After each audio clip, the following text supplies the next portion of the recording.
Anaïs Barbeau-Lavalette, la femme qui fut. La première fois que tu m'as vue, j'avais 1 heure. Toi, un âge qui te donnait du courage. 50 ans peut-être. C'était à l'hôpital Sainte-Justine. Ma mère venait de me mettre au monde. Je sais que j'étais déjà gourmande, que je buvais son lait comme je fais l'amour aujourd'hui, comme si c'était la dernière fois. Ma mère venait d'accoucher de moi, sa fille, son premier enfant. Je t'imagine qui entre, le visage rond comme le nôtre, tes yeux d'indienne baignés de colle. Tu entres sans t'excuser d'être là, le pas sûr, même si ça fait 27 ans que tu n'as pas vu ma mère. Même s'il y a 27 ans tu t'es sauvée, la laissant là, en équilibre sur ses 3 ans, le souvenir de tes jupes accrochées au bout de ses doigts.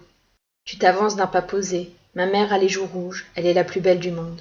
Comment as-tu pu t'en passer? Comment as-tu fait pour ne pas mourir à l'idée de rater ses comptines, ses menteries de petite fille, ses dents qui branlent, ses fautes d'orthographe, ses lacets attachés toute seule, puis ses vertiges amoureux, ses ongles vernis puis rongés, ses premiers roman coke? Où est-ce que tu t'es caché pour ne pas y penser? Là il y a elle, il y a toi, et entre vous deux, moi. Tu ne peux plus lui faire de mal parce que je suis là. Est-ce que c'est elle qui me tend à toi ou toi qui étires tes bras vides vers moi? Je me retrouve près de ton visage. Je bouche le trou béant de tes bras, je plonge mon regard de naissante dans le tien. Qui es-tu? Tu t'en vas encore. La prochaine fois que je te vois, j'ai 10 ans. Je suis juchée à la fenêtre du 3e étage. Mon souffle fait fondre le givre délicat qui repose sur la vitre. La rue Champagneur est blanche.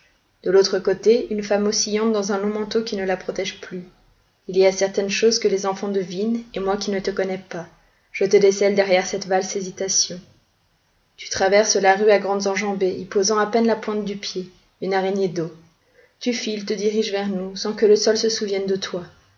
Tu déposes furtivement un petit livre dans la boîte à lettres avant de t'éclipser à nouveau. Mais juste avant de disparaître, tu me regardes. Alors je me promets de te rattraper un jour.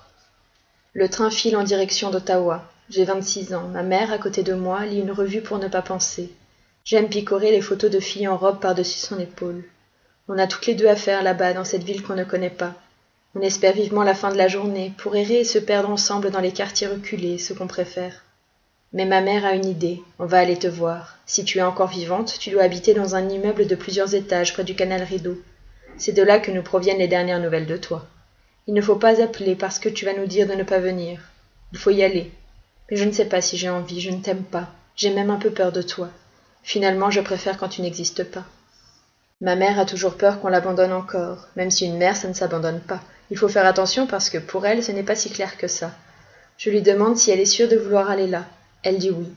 La journée passe et on se retrouve dans un taxi en route vers toi.